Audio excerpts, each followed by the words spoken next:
Hola a todos, buenas tardes, soy el doctor Cristóbal Carrasco de Chile, Clínica Reñaca. Vengo a conversarles hoy sobre bloqueo de tobillo guiado por ultrasonido.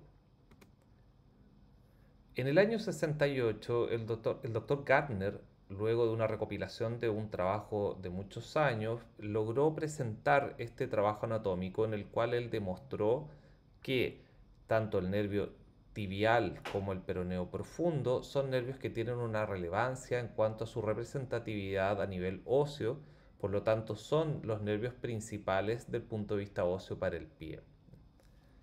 Vemos cómo describió la inervación mostrando cómo se distribuyen tanto a nivel dorsal los ramos del peroné profundo y como a nivel plantar los ramos que emergen del nervio tibial.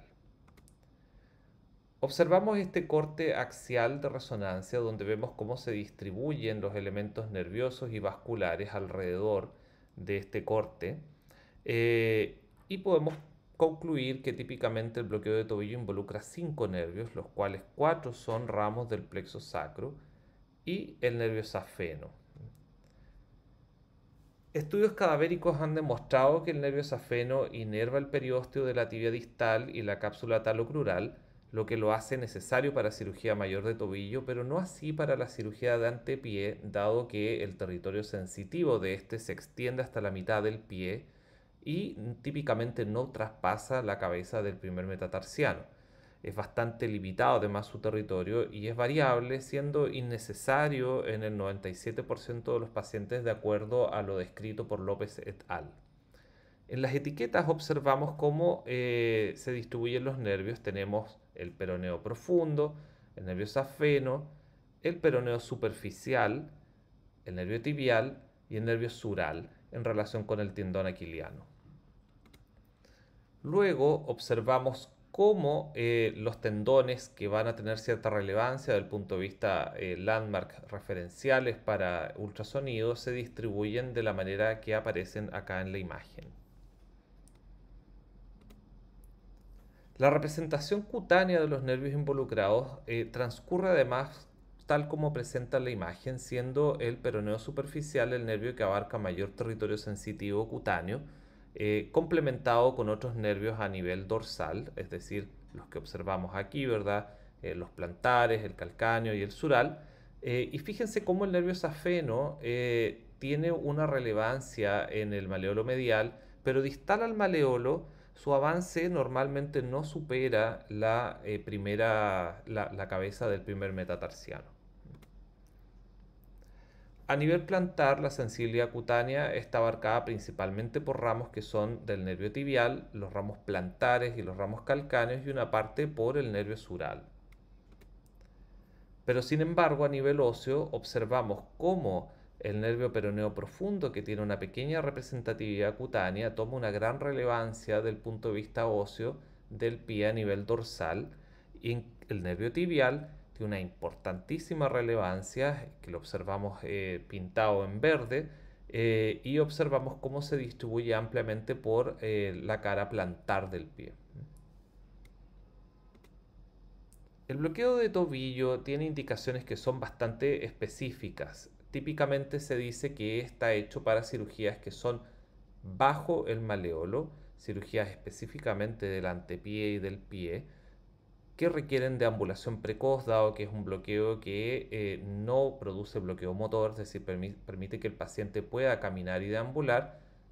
Permite además entregar ambulatoriedad a la cirugía, es decir, podemos dar de alta precozmente a estos pacientes una vez operados. Nosotros típicamente los operamos y desde la sala de recuperación se van de alta a sus casas.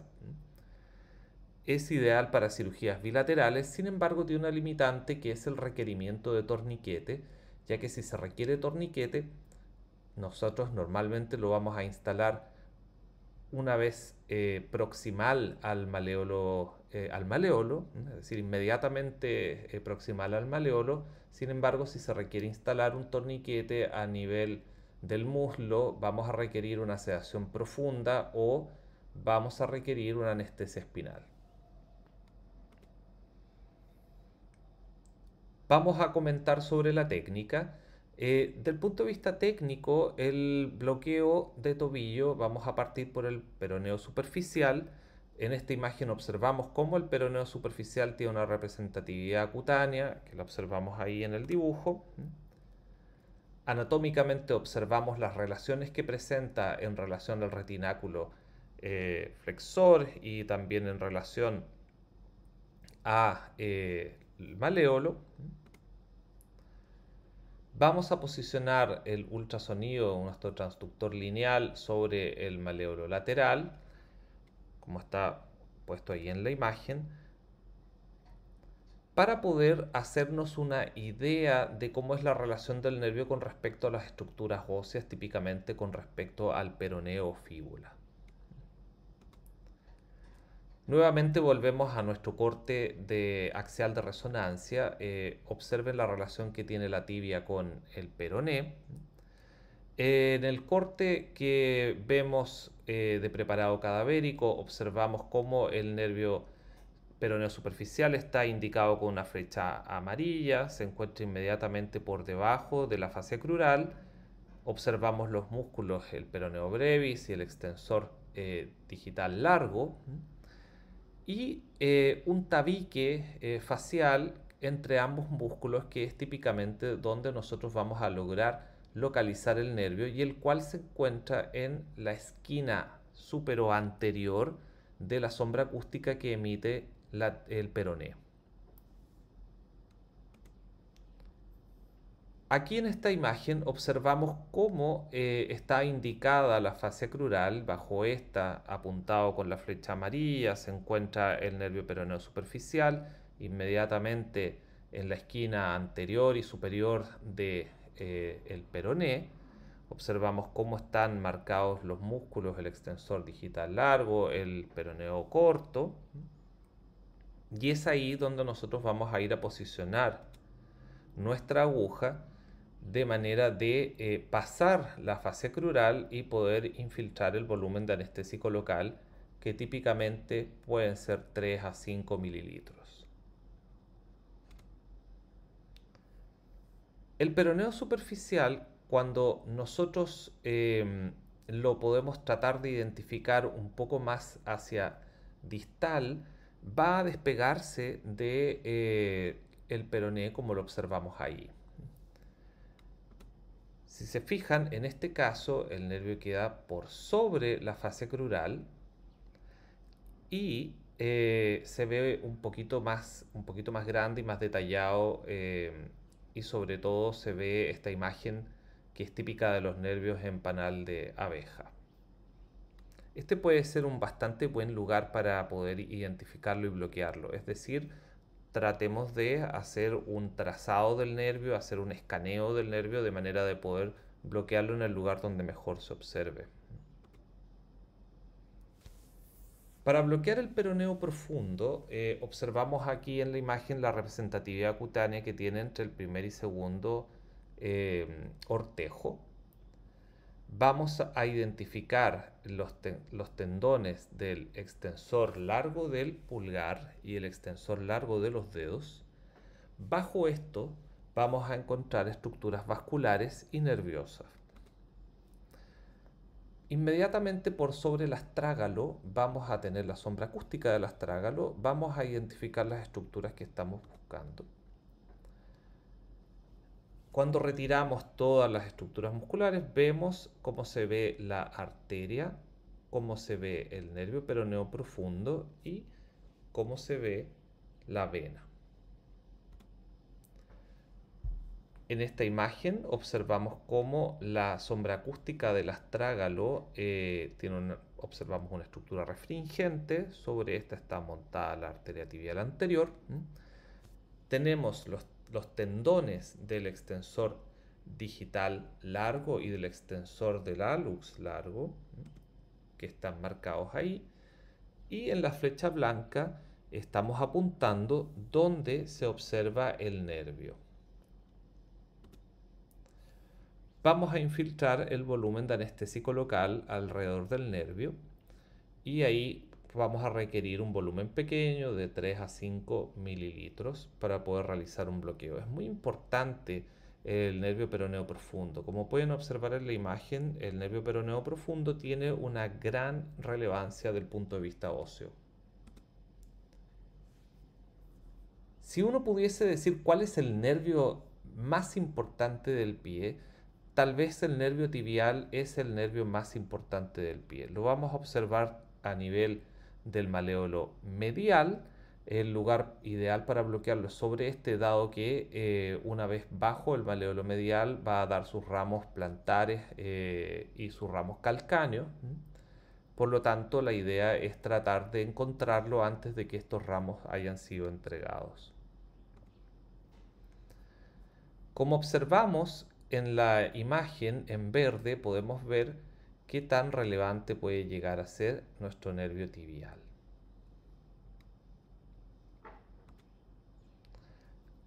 Posicionamos el ultrasonido sobre el maléolo medial. Vamos a observar cómo se ven estructuras vasculares y nerviosas. En la línea blanca de abajo observamos la imagen que da la sombra acústica del maléolo medial. Tenemos imágenes de los tendones, tenemos imágenes acá de vasos y arterias y del nervio. Y en este caso vamos a observar un triángulo facial en el cual va inmediatamente a residir el nervio tibial.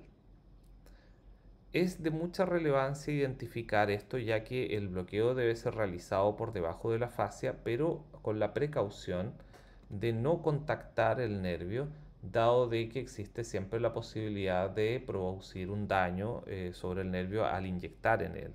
Por lo tanto, debemos ser precavidos de, si bien inyectar bajo la fascia para poder conseguir un bloqueo satisfactorio, no debemos puncionar el nervio.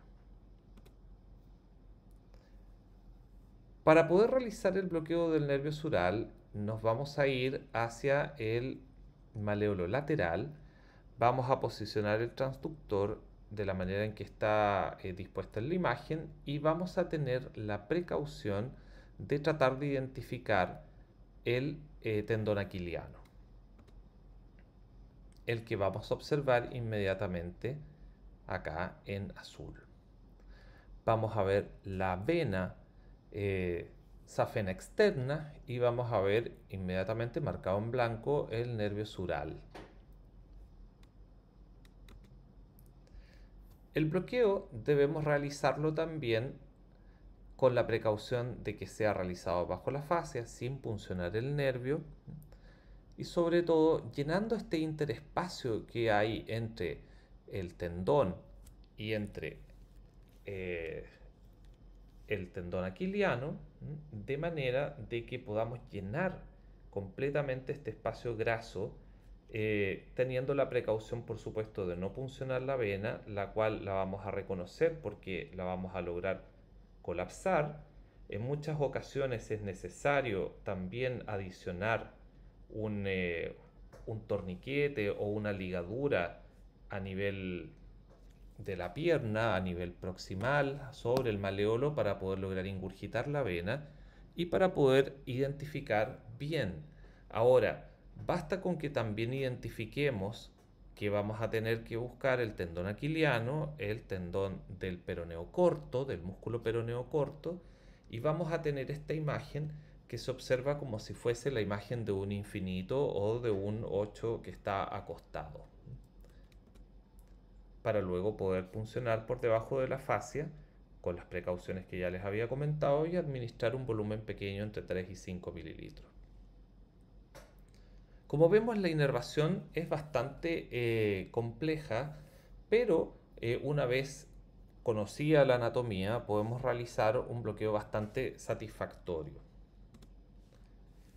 Ahora, este bloqueo típicamente ha sido descrito para ser realizado mediante referentes anatómicos. En este trabajo, el doctor Quillín hizo un estudio retrospectivo que involucró 838 pacientes en un periodo de 6 años y observó que al introducir ultrasonido mejoró la posibilidad de anestesia quirúrgica de un 84% versus un 66%, y los pacientes que en los cuales se utilizaron reparos anatómicos, tuvieron el doble de posibilidades de anestesia general, mayor posibilidad de dolor postoperatorio, si bien desde el punto de vista estadístico no fue significativo en este trabajo, sí es de relevancia en la práctica clínica. Ahora, en nuestra práctica, y probablemente porque este trabajo hizo un estudio retrospectivo que involucró 6 años, probablemente en los albores de la técnica, por lo menos en nuestra experiencia, es prácticamente en un 100% de los pacientes es efectivo para realizar una cirugía de ALUX, que es la primera indicación en la cual nosotros hacemos el bloqueo. También es importante de que en aquellos pacientes en los que se utilizaron reparos anatómicos como estrategia para realizar el bloqueo, estos pacientes recibieron mucho más fentanilo intraoperatorio, requirieron más suplementos de anestesia local y además tuvieron el doble de riesgo de recibir anestesia general.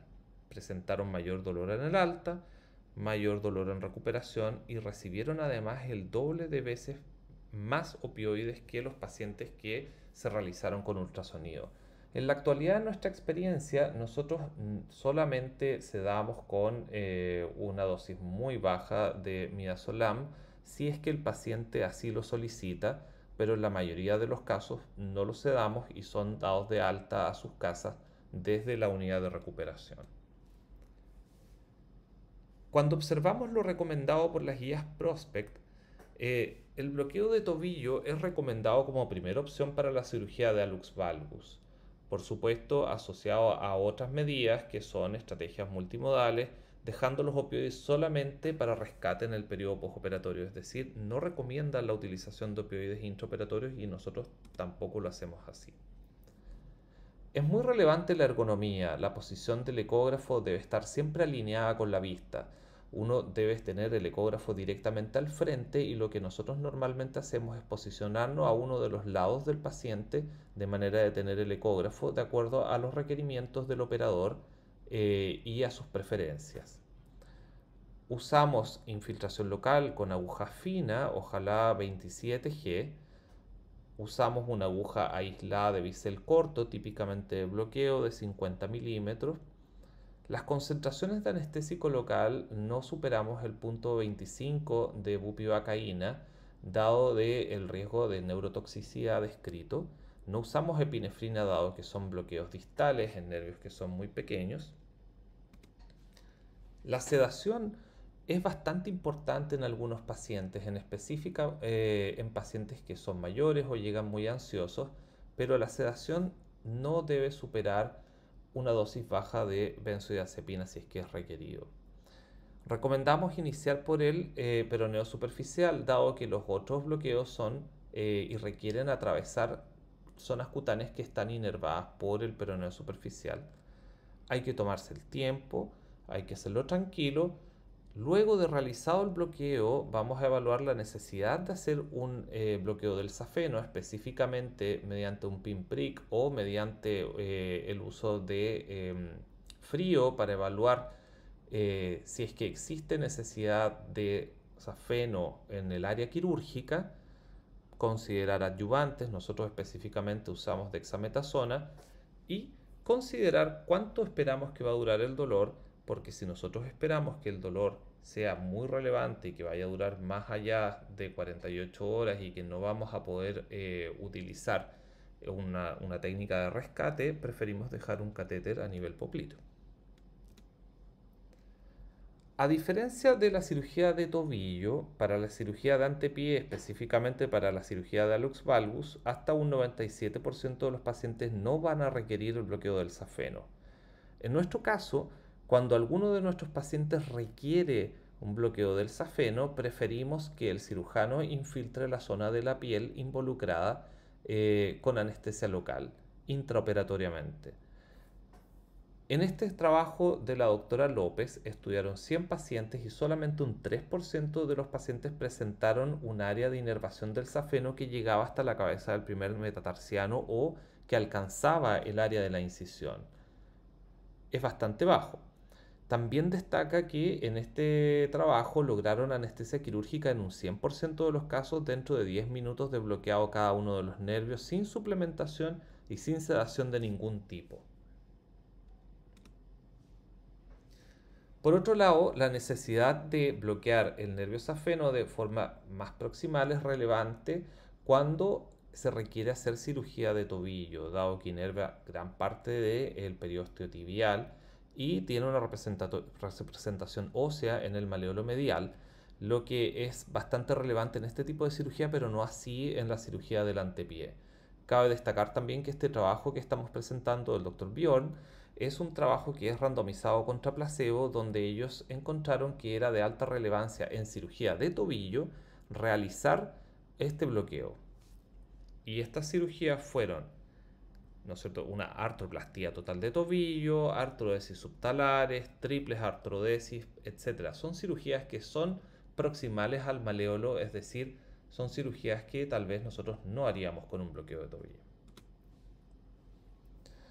En cuanto a la dexametasona, es muy interesante cómo logra prolongar el bloqueo. Está estudiado en bloqueo de tobillo. Eh, Tanto 8 miligramos endovenoso como 4 miligramos perineural son las dosis techo. Van a reducir la latencia, incrementar la duración del bloqueo, el tiempo de requerimientos del primer rescate y son ambas mejor que placebo. Tienen un mecanismo múltiple que involucra la supresión de la fibra C, inhibición de los canales de potasio, efectos antiinflamatorios locales, etc. Y tiene unos riesgos potenciales que son bastante bajos. En este RCT del Dr. Martin, que involucró 100 pacientes, encontraron que tanto endovenosa como perineural, la dexametasona se comportó de la misma manera en ambos grupos y la analgesia llegó hasta 20 horas, destacándose que en la dexametasona endovenosa aparecieron además menos náuseas y vómitos, dado que ellos, hasta un 40% de sus pacientes requirió tramadol de rescate. Es una situación que es bastante lejana a nuestro medio y probablemente tiene que ver con la técnica en la cual ellos realizaron el bloqueo, donde aparentemente no todos los pacientes recibieron peroneo profundo. Quiero agradecerles su atención y muchas gracias a la organización por haberme invitado a este importante simposio. Muchas gracias.